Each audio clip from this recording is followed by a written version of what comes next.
各位觀眾大家好啊，我係唐中信。今集講丙午馬年流年主星太陽嘅個人運程，點樣揾自己流年主星啦？咩主星最吉最凶啦？同埋有咩要注意呢？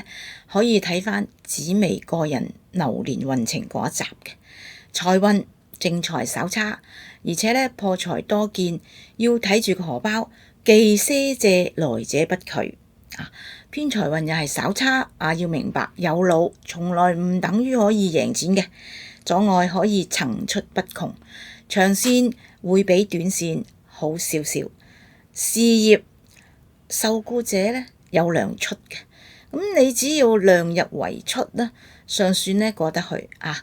冇頭者咧就是非不斷啦嚴重咧可以官非埋身嘅，唔事事攬上身咧就無大礙，咁但係埋堆就少不免啦。營商者出多入少，10個煲咧就7個蓋，咁橫掂要使錢，咁使喺刀口上咧就好啲。咁譬如開發人才啦，創業創新做法啦，咁要多啲應酬啦，鞏固人際關係啦等等。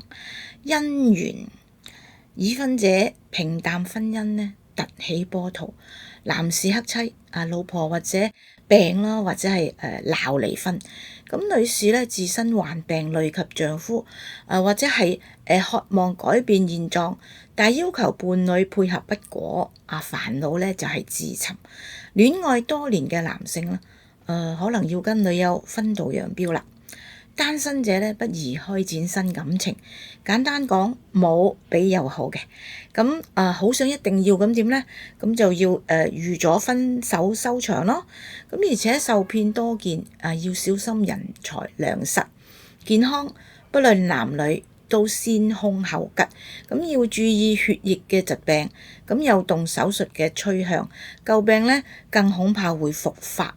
必須盡早就檢查啦，咁正月之內咧就會再好啲。咁如果有發現咧，就盡快安排。手術咧越早做咧就越好。相反如果拖延唔理，久病傷腎，小事化大。